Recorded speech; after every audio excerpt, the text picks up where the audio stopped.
Bismillahirrahmanirrahim. Assalamualaikum warahmatullahi wabarakatuh.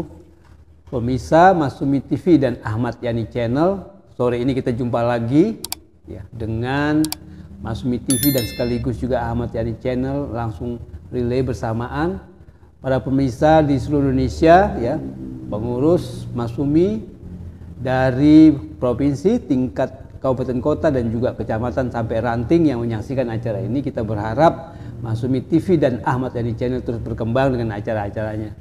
Nah, juga para pemirsa diaspora yang ada di seluruh dunia, saudara-saudara kita ya, selamat menjalankan ibadah puasa dimanapun Anda berada ya. Semoga puasa kita sampai akhir nanti.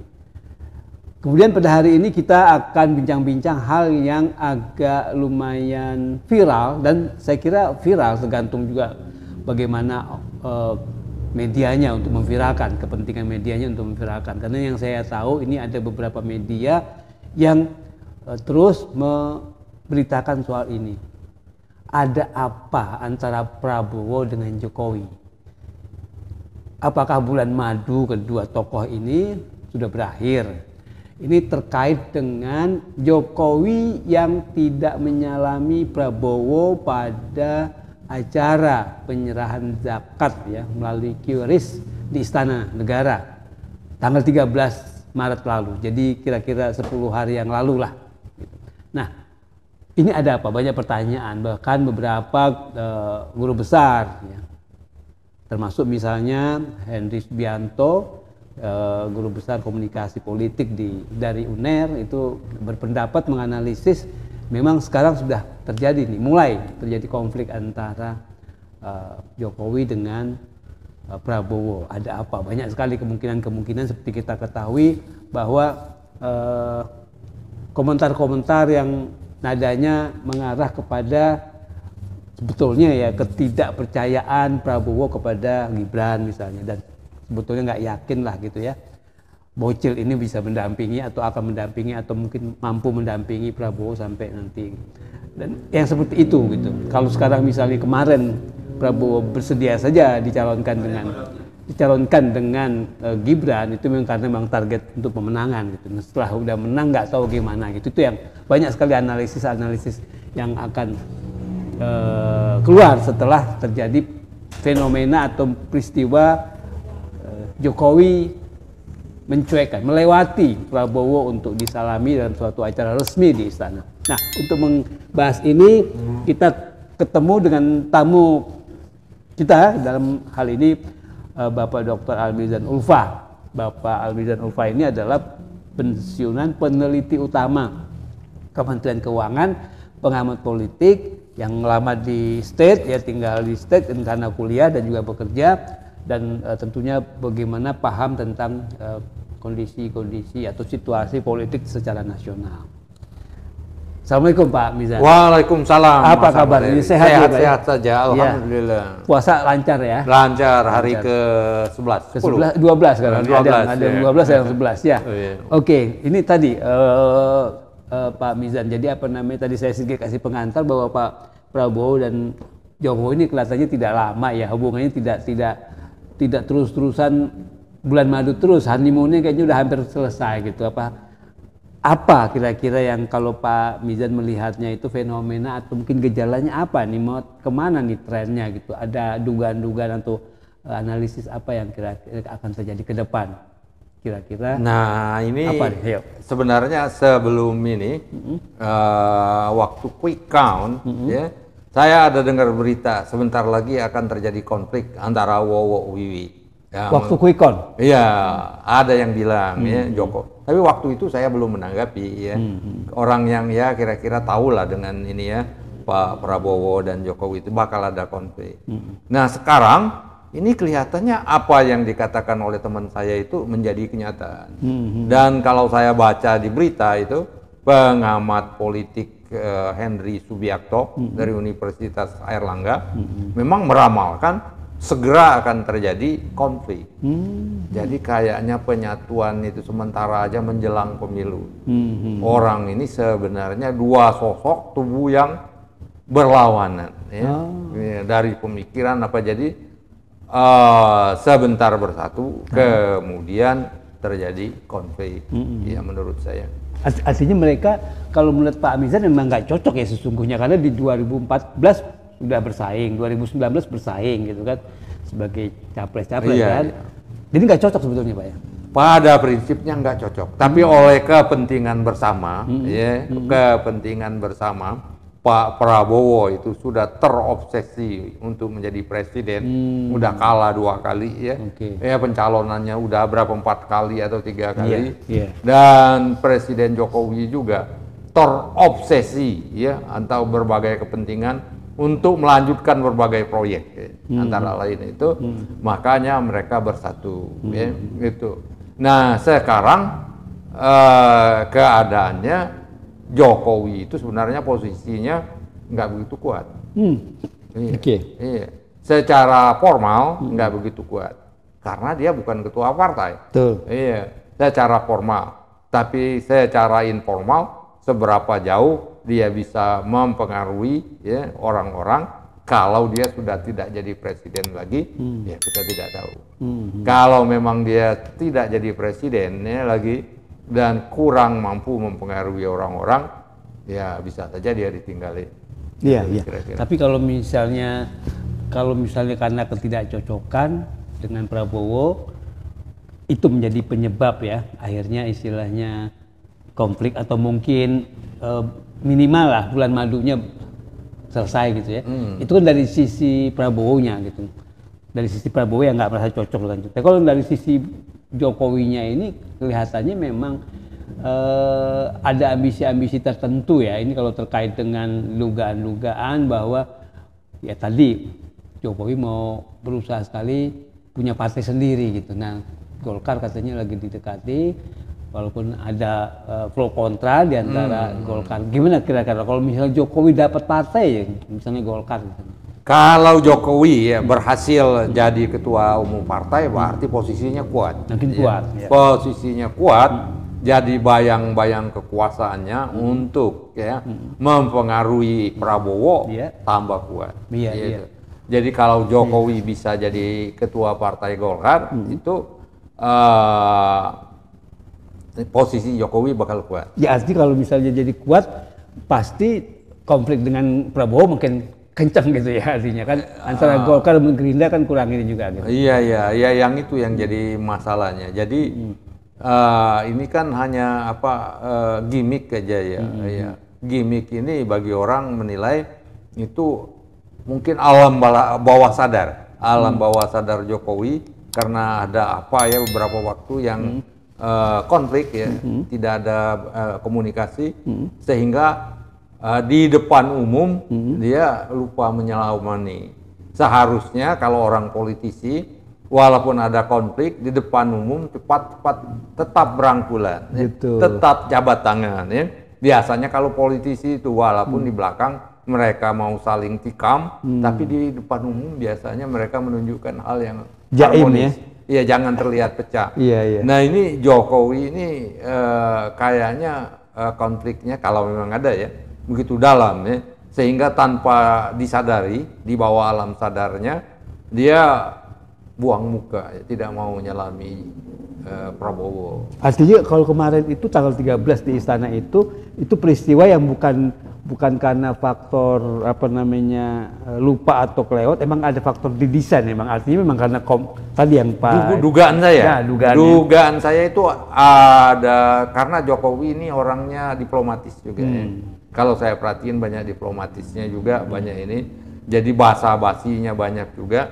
Jadi ia didorong oleh alam bawah sadarnya ya karena ada konflik jadi melewati Prabowo. Jadi menurut saya bukan sengaja dia mau memperlihatkan ini. Kalau politisi kan setahu saya politisi itu penuh drama ya penuh drama, penuh trik-trik ya yang kelihatannya bersahabat tapi sebenarnya ada yang dalam. Dia nggak mau memperlihatkan ada sengketa karena kalau ada sengketa, ada konflik ini kan tidak menguntungkan bagi mereka. Diketahui ini.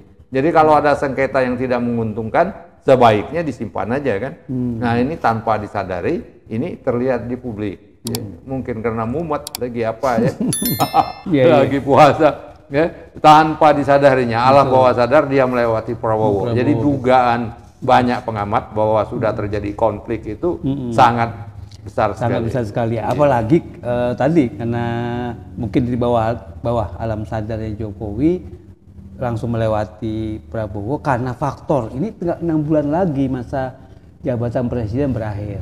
Oktober kan sudah dilantik presiden baru. Maksud saya kita nggak tahu nanti yang dilantik siapa karena ini kita masih terus kontroversi ya dari pihak pasangan 1 dan pasangan 3 ya, itu mengajukan gugatan ke MK. Jadi bisa jadi kita belum bisa yang memastikan bahwa Prabowo akan dilantik, pasti nanti kita harus menunggu dari MK. Nah, maksud saya dalam 6 bulan ini siapapun presidennya 6 bulan ini Jokowi pasti akan berusaha memanfaatkan seefektif mungkin waktu yang sangat terbatas ini untuk memperkuat misalnya mungkin politik dinasti keluarganya ya, tentunya ini kita melihat bahwa Golkar didekati supaya bisa diambil alih jadi ketua umum partai Golkar gitu. Kalau Gerindra udah nggak mungkin, makanya di situ mungkin konfliknya dengan Prabowo, Gerindra itu udah nggak mungkin berangkulan dengan Jokowi gitu ya. Tapi kalau Golkar ada kemungkinan karena Golkar lah yang mencalonkan Gibran ya kan. Untuk menjadi cawapres.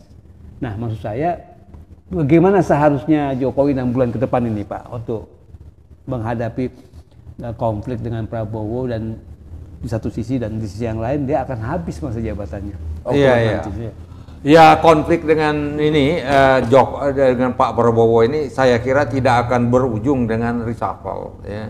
Tidak akan berujung dengan reshuffle memberhentikan Prabowo. Saya kira itu drastis sekali ya keadaannya, bisa kacau itu. Jadi dalam keadaan ini ya seperti hubungan orang suami istri pisah ranjang gitu. Satu rumah tapi nggak seranjang lagi, kira-kira gitu. Lagi ngambek dulu gitu. Iya, udah ngambek. Jadi ya kerja sesuai dengan sama lah. Kalau mau nyuci piring sendirilah. Kalau mau masak sendiri. Kalau mau makan sendiri. Tapi belum pecah itu.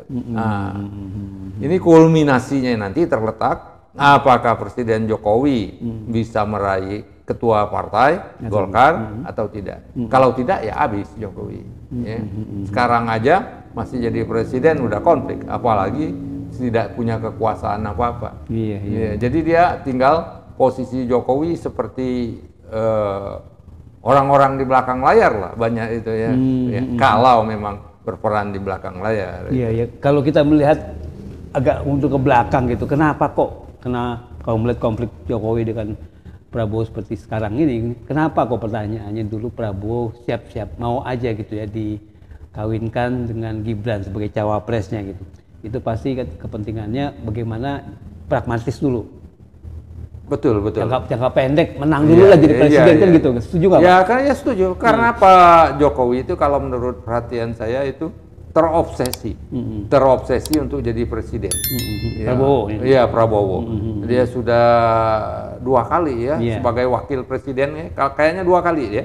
Jadi presiden 2 kali gagal. Jadi wapres 2 kali gagal. 2 kali gagal. Sekarang berhasil.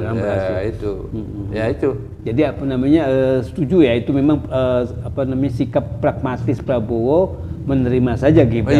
Walaupun mungkin pada dasarnya dia sendiri kurang berkenan. Iya, jadi berdasarkan perundingan rahasia mereka, saya yakin itu Prabowo percaya atas bimbingan Jokowi, ya, jalan-jalan, cara-caranya, strateginya, apapun mungkin sumber-sumber pendanaannya, dia akan menang.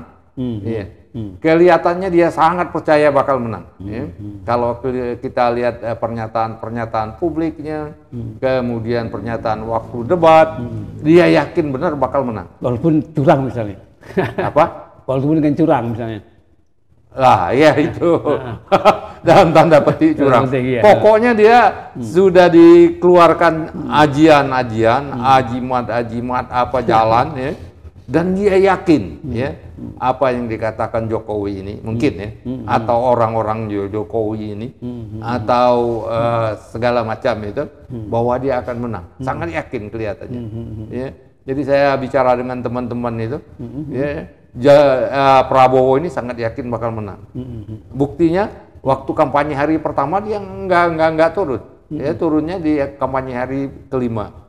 Dan waktu debat-debat presiden itu kelihatan sekali dia yakin bakal menang. Gitu. Nggak terlalu siap-siap banget gitu. Iya. Diri ya. Dan kalau kita itu kan pernah mengevaluasi gitu, probabilitas peluang serangan darat, ya karena pemilu kita ini serangan barat, mirip-mirip pilkada, ya. Kalau pilpres kita ini mirip-mirip pilkada, yang punya serangan darat itu punya armada artileri bakal menang.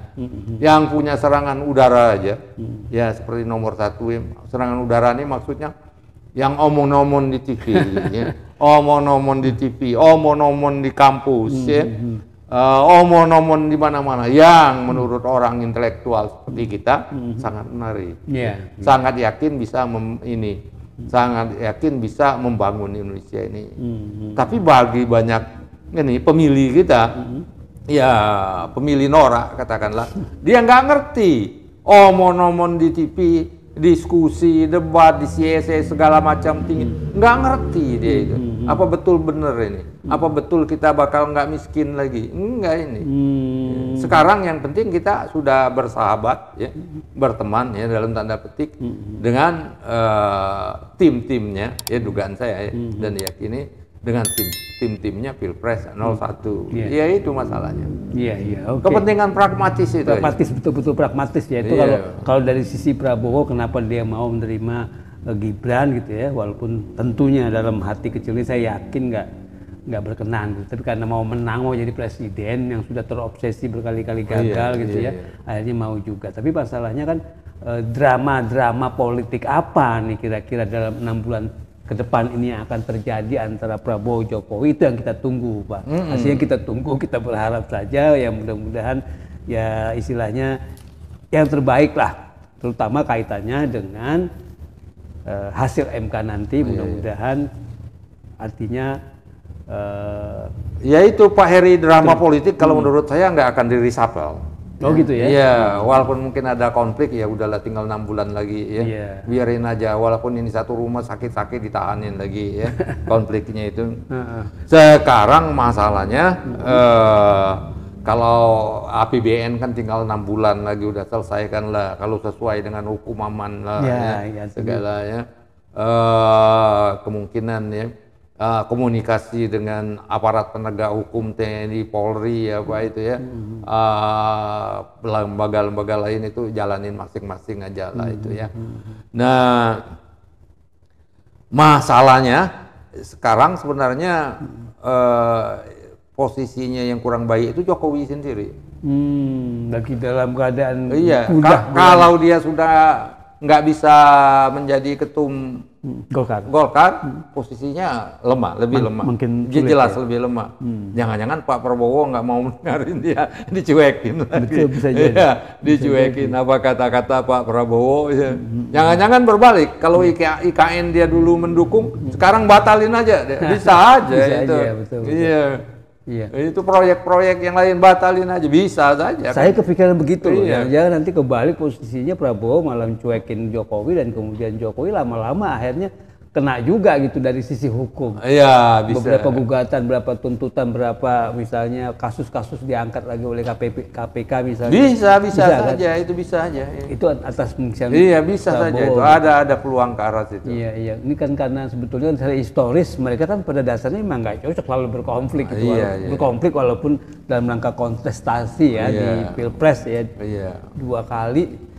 Jadi sekarang ini 3 kali ini karena walaupun bukan Jokowinya yang tampil tapi anaknya itu kan istilahnya 3 kali konflik. Betul. 3 kali bersaing gitu.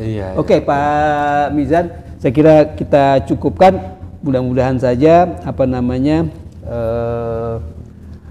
konflik ini membuat berita Mas Umi jadi besar gitu ya. Artinya konflik antara Prabowo dengan Jokowi yang kelihatannya akan terus digelindingkan ini menjadi isu yang menarik beberapa bulan ke depan. Kenapa? Karena ini penting gitu ya, penting sekali. Konflik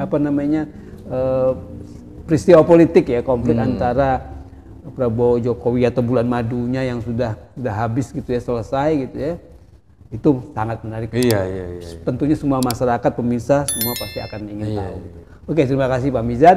Begitu juga kepada pemirsa Masumi TV dan Ahmad Yani Channel, mohon untuk subscribe, like, dan share, tentu juga komen acara kita hari ini. Mudah-mudahan terus ya acara kita makin hari makin terus berkembang dan selalu menampilkan topik-topik menarik ya yang tentunya bermanfaat dan tentunya juga istilahnya bisa dicerna oleh seluruh pemirsa Masumi TV dan Ahmad Yani Channel. Terima kasih. Billahi taufiq wal hidayah. Wassalamualaikum warahmatullahi wabarakatuh. Waalaikumsalam.